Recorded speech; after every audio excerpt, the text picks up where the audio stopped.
On behalf of the Area Agency on Aging in Pasco Pinellas, I welcome you to Aging on the Suncoast. Over the past 2 years, the Area Agency on Aging has been working closely with the Florida Agency for Persons with Disabilities to improve access and information and services for persons with developmental disabilities as they age. This pilot project has also worked to address the needs of family caregivers who are age 60 and over. On today's program, we will learn more about the pilot project. I'm pleased to have with us Jason Martino, the Area Agency on Aging Program Administrator, and Joanne Cox, the coordinator of this pilot project. Welcome to Aging on the Suncoast. Thank you both for joining us today. Jason, start by telling us about the concept of an Aging and Disability Resource Center. First, thank you for having us back. We appreciate the attention that you give us when we want to talk about this great project. Your question was speaking to the Aging and Disability Resource Center, and I think some history is probably in order to kind of give a little bit of an understanding of that. Area agencies on aging, and that's what we represent, around the nation have taken up a model called Aging Resource Centers. And it's a national model that's launched roughly around 5 or 6 years ago. And the goal is to streamline and access to services for seniors 55 and 60 years and older in the community. To further that Aging and Resource Center, a lot of different area agencies on aging have evolved to become Aging and Disability Resource Centers. And in that evolution of that area agency on aging, they've taken on services to meet the needs of individuals with disabilities of some sort. That would be a very large change of scope for the area agencies on aging. Have they narrowed it down to specific types of disabilities that they are addressing initially? Yes, it was a very large scope. It's traditionally the area agencies on aging have just dealt with the public in age 60 and over generally, and so there was a lot of education that needed to be done for those area agencies on aging. And across the state, and it really depends on jurisdiction and demographics and the population that reside in that area agencies on aging's jurisdiction. They pick different disabilities that they think would best serve the public in their area. Across the state, we have some area agencies on aging that are now Aging and Disability Resource Centers that serve developmental disabilities and intellectual disabilities. Some area agencies on aging, they serve a population of individuals that deal with severe and persistent mental illness. And some area agencies on aging serve folks with just physical disabilities. And then you have the gamut. Some take it all on. In our area, which is Pinellas and Pasco County, of course, we started out in 2005 serving individuals with severe and persistent mental illness. And due to this grant that we'll talk about a little bit later, we are now reaching out to individuals with developmental and intellectual disabilities. That was an important decision, I would imagine, for the Area Agency on Aging to make, which groups they were going to increase their mission to work with. How did we decide, Joanne, on working with the Agency for Persons with Disabilities and to serve persons with developmental disabilities? That's a good question. The aging of this population, primarily. The life expectancy of a person with an intellectual disability in the 1930s was 18. Now it's 68, and the general population is 78 or almost 80, and it's believed that within 10 years, persons with intellectual disabilities will have the same life expectancy as the general population. Reasons for that are deinstitutionalization. They're being cared for in community settings and homes.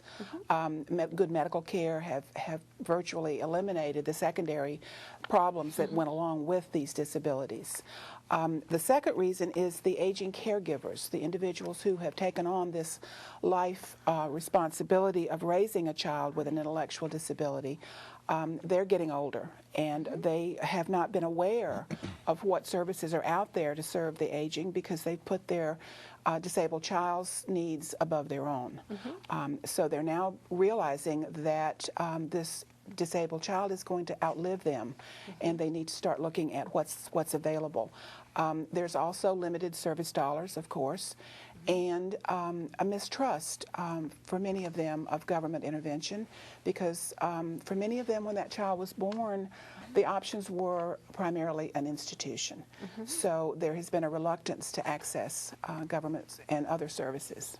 So much has changed in Absolutely. the last 50 years when Absolutely. the decisions that were at hand when the child was born with special needs, and now to have that child have become an adult, which exceeded expectations by statistics that were available at the time of Absolutely. birth. Certainly, that's wonderful news that Absolutely. the life expectancy has increased. But with that, there are new challenges, and it sounds like this was very timely and a win-win situation for both agencies to work together to increase. Because oftentimes, even if we don't have additional financial resources, knowledge in itself Absolutely. Can be a great resource Awareness. and at limited cost. Going back, Jason, to talking about aging and disability resource centers, I remember our area agency was one of the first 3 in the state to become a disability resource center also.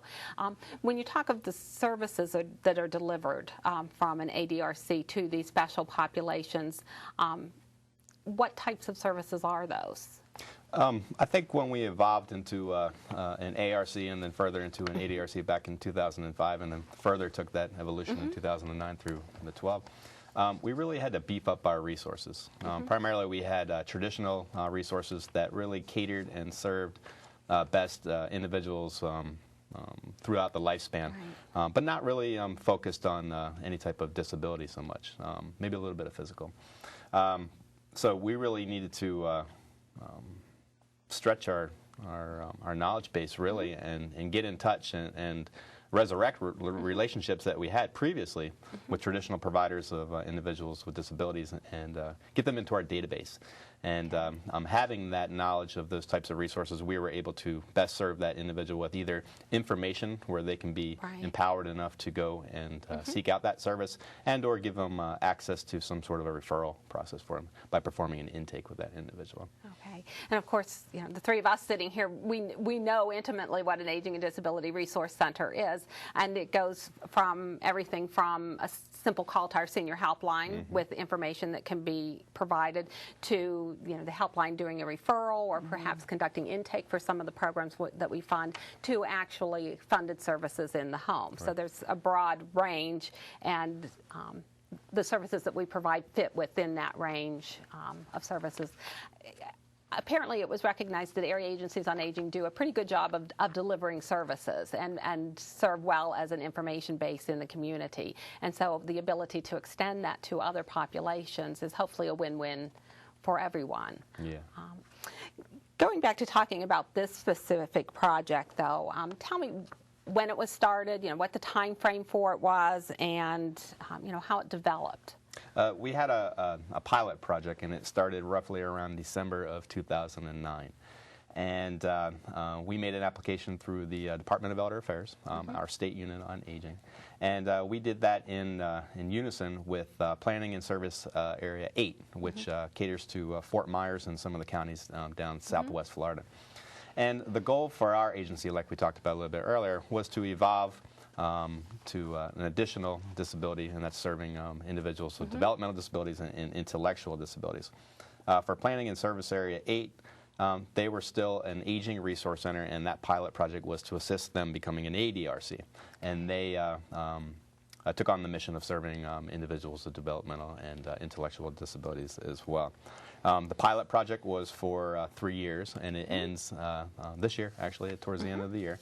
And Joanne and I have worked very steadily on this project, and we've built up our resources to a point where we're very comfortable, or the public were to call our senior helpline as the first point of entry, that we can give them good information and or provide intake, either on traditional aging services for caregivers and or traditional quasi-aging services for individuals with developmental disabilities, 50 and over. So, and who specifically is it addressing? We've talked about persons with developmental disabilities and intellectual disabilities. Is it the whole age spectrum, or are there limits to the age groups there? The contract, the grant addresses the disabilities that are identified by the Agency for Persons with Disabilities, which is Down syndrome, spina bifida, Prader-Willi syndrome, autism, certain autisms in the spectrum, and cerebral palsy. But as we know, and everyone is aware, anyone can call the helpline to get information on what resources are in the community. But basically, we are targeting the 50 and over with developmental disabilities and their caregivers that are 60 and older. And one of the interesting pieces of this is that there is an awareness that there is a higher probability of Alzheimer's in those with intellectual disabilities. It's not an automatic, but there is a higher percentage. And one of our programs that serves the under 60 is the Alzheimer's Disease Initiative. And we've already seen success in referrals from the Agency for Persons with Disabilities to that program. So that's been one of the pieces of this project that's really been gratifying for us to see come to fruition. And also see that we've got the caregivers that are calling for information on services for themselves. Yeah, if I may add, the caregiver is the biggest bridge that we know that are going to be seeking out our services. We learned a lot about caregivers. I think that as an area agency on aging, we knew the issues that caregivers were dealing with when they were taking care of their spouse or their father and such. But one of the biggest differences that we learned is the caregivers that we're now dealing with have been caring for that individual for more than 50, 60 years sometimes. And we knew that burnout could occur within 2 to 3 years for a caregiver caring for their spouse or somebody in their own cohort. But we have great, we're dealing with an entirely different caregiver now.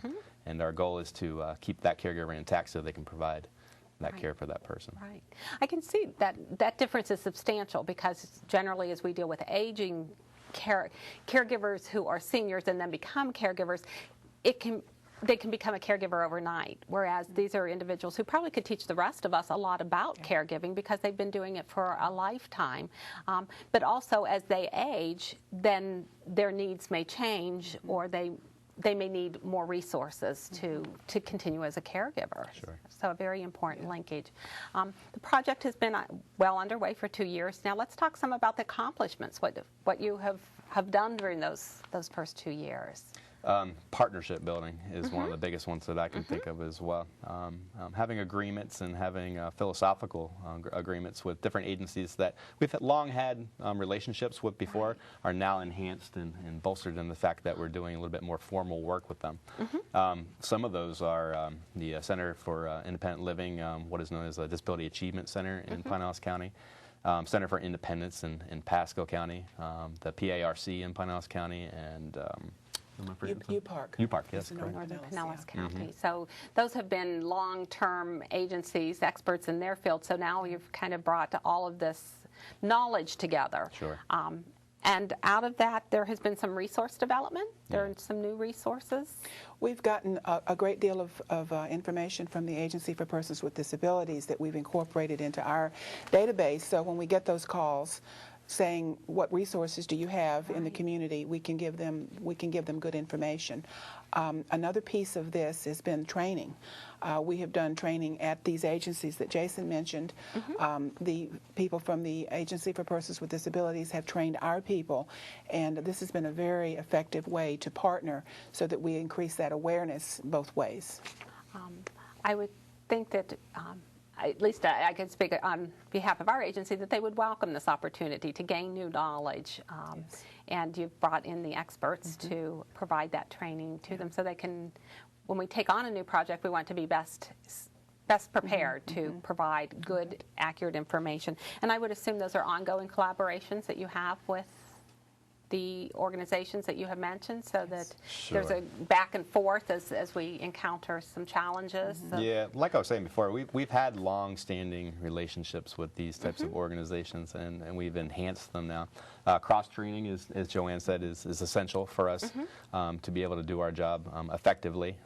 Sensitivity training is another one that we pride ourselves on. We were able to cross-train with the local SIL in Pinellas County, and we thought that was great. There was a lot of things that we took from that training that we were able to express to our senior helpline staff, and they were able to understand the needs a little bit better of a new segment of the population that's now seeking out our services. Okay.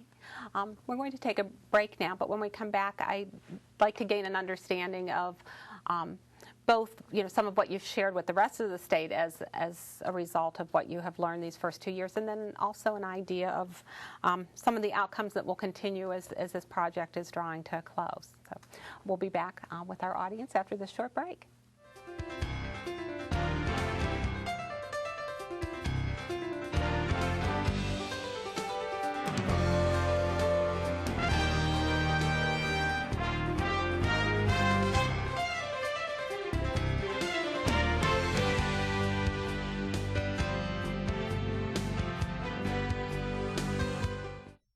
Elder abuse is always devastating, but it may not always be obvious. Isolation, coercion, and the withholding of medication are only a few of the more subtle forms of elder abuse that occur every day to thousands of our senior citizens. Please join me in the fight to end elder abuse. Our elders deserve better. Visit the website of the National Center on Elder Abuse. It's time to speak up. During the first segment of our show, Jason Martino and Joanne Cox of the Area Agency on Aging have shared information with us about their work to increase the availability of information for persons with developmental disabilities and their caregivers.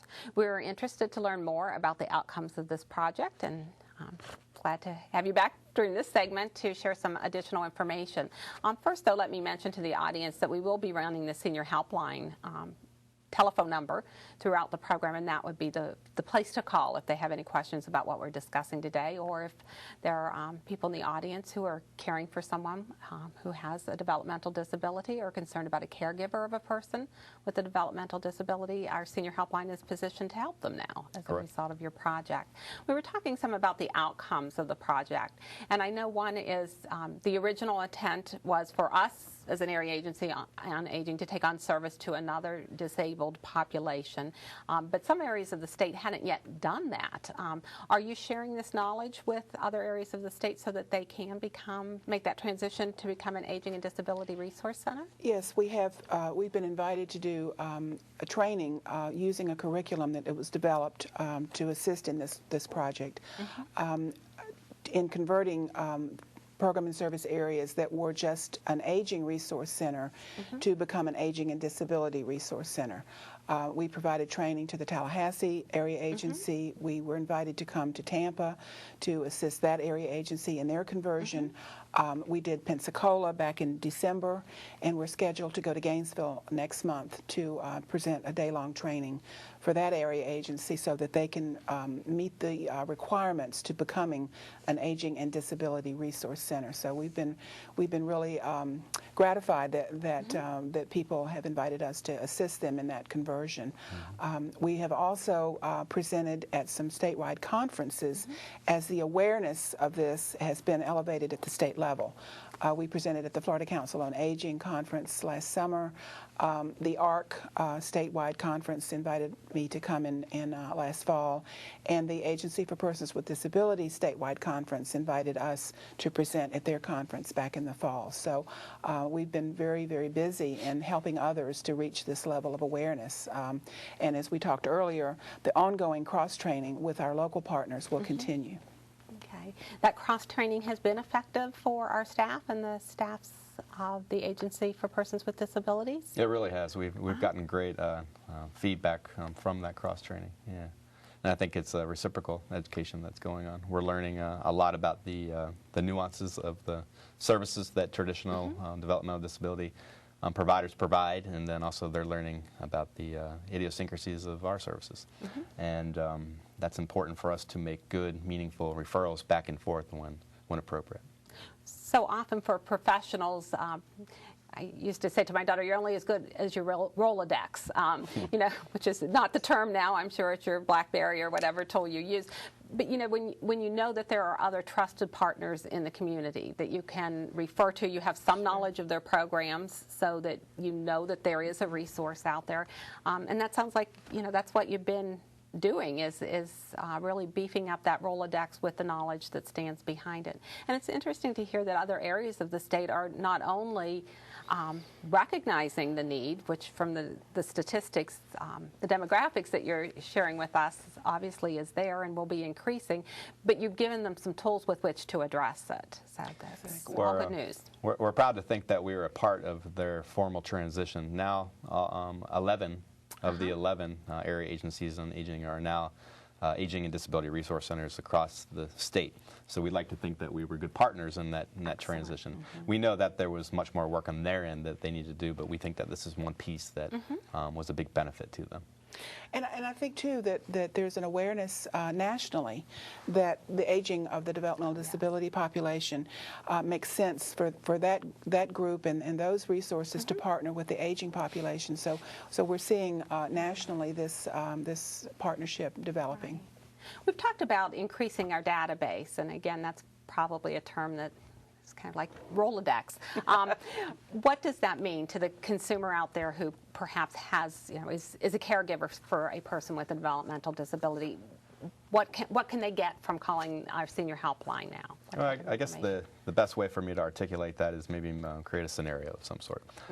We speak to the senior helpline and using the 1-800-96-ELDER number as your first point of entry. And for example, if a caregiver caring for an individual with a developmental disability wants to learn a little bit more about estate planning or making advanced directives for themselves and for their loved one in the event that they pass and that individual with a developmental disability is going to live on.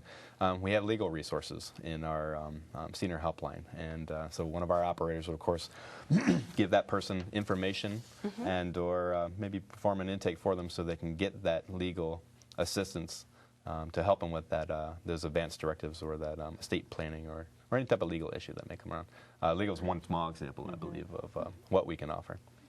But that's a good example because, as we mentioned earlier, individuals that were raising these disabled children never realized that they were going to the child would outlive them as would in a traditional family.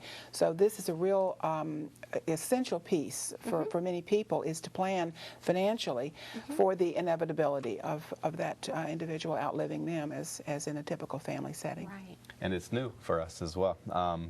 Typically, when we were an aging and resource center, we had a lot of elder law specific types of legal organizations in our database, if you will. And now we've come to understand that dealing with the legalities of developmental disabilities and intellectual disabilities, it's highly specialized, and not every type of attorney is able to do that. So Joanne and I had to make sure that we got quality legal organizations in there that provide that type of service. Yeah. So it would be reasonable for a person to call up and say, I really need specialized legal help, and the senior helpline would have some resources to give to them. They would. Exactly. Excellent. And the other side of that is a law firm that wants to be in our database could call and say, send me the information I need to be a part of this and be in. It's a statewide refer. It's a computer-based system, and that would be helpful also. But share with me some of the other projects or services that we offer as an area agency on aging that have been of particular interest to those who, both professionals and individuals who are working with persons with developmental disabilities. I could be here all day talking about all the services that we have here. We're so proud of the services and also the service providers that we contract and we have that we work with very closely. There's a couple different services that we know have been real effective with this new population that we've been dealing with. SHINE, Serving Health Insurance Needs of the Elderly, has been one of our probably top sought after resources out there, helping those people with Medicare types of questionings. And that service can help a person of any age who has Medicare. So, and I would assume many of the individuals who have developmental disabilities and their caregivers have Medicare. So they can unravel some of that system for them. Sure. Okay. The Emergency Home Energy Assistance for the Elderly program is what we call EHEAP is our acronym. Serves folks that are 60 and over that have a crisis with some sort of a utility, a power bill mainly, and it will help pay that bill and allow that person to make good decisions about where their money is going. Older Americans Act programs is a big one. We have congregate dining and home delivered meals that can serve this population, and some of which don't have a wait list for services. There's a litany of them out there. Relative caregivers is another one. We have a population of grandparents that are raising their grandchildren, or relative caregivers that are raising grandchildren, and that's a population that also serves the public very well. Okay. You've mentioned earlier also the Alzheimer's Disease Initiative Program, which is able to serve individuals 18 and over who have Alzheimer's disease. And another financial assistance program is the SNAP assistance that is provided. Exactly. Joanne, tell us a bit about that. That's really an interesting, innovative project that we've been working with. It's telephone application for food assistance. Now, the Department of Children and Families determines the eligibility, but our operators take the information from an over 60 individual who may qualify for this, formerly known as food stamps. Right. But that's been a real help for people who are not able to get to a service center to apply or to navigate the online application themselves. But we've served over 800 individuals in applying for food stamps since this project began. And I know as an area agency we have found people who need financial assistance now have never needed it before. Exactly. So to have something like the Emergency Home Energy Assistance, which can help with heating and cooling bills, or the SNAP program, that's very important to anyone who's listening over the age of 60, but certainly to caregivers and those working with individuals with developmental disabilities. Share with me, you mentioned the nutrition programs, home delivered meals and congregate dining. Can those serve both the caregiver who's over the age of 60 and perhaps their child that is under the age of 60? Correct. Both of those programs can serve individuals with disabilities and or the caregiver of that. Back when they created those programs in 1965 and when they created the Older Americans Act, that was a line in there that had a lot of push. And so there's a lot of different mechanisms within the Older Americans Act where we can serve individuals with disabilities, yes. Okay. We've certainly mentioned a broad array of programs that are of interest to anyone over the age of 60 and certainly to those with persons with disabilities and their caregivers. And for any additional information on these programs, they would call the Senior Helpline? Correct. Okay, and we have run that telephone number throughout the program. But I have to congratulate both of you. You've took on quite a large project here. It sounds like you gathered together the right partners. You've made a lot of headway, and it looks like you've created some valuable outcomes here that will last well beyond the end of the project. So congratulations to you, and thank you for joining us today. And our audience, I hope you have found this to be helpful information. Thank you for joining us.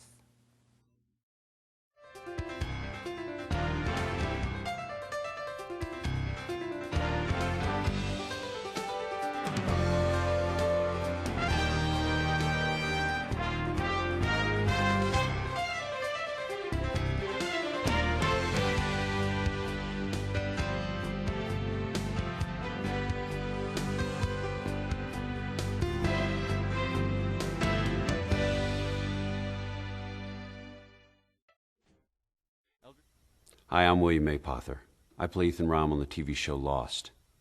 Let me tell you about a truly lost population. Every single day, thousands of our elderly citizens are subjected to abuse, emotional, financial, physical. Worse, the majority of people who commit these acts are those closest to the victim. Please join me in the fight to end elder abuse. It's time to speak up. Our elders deserve better.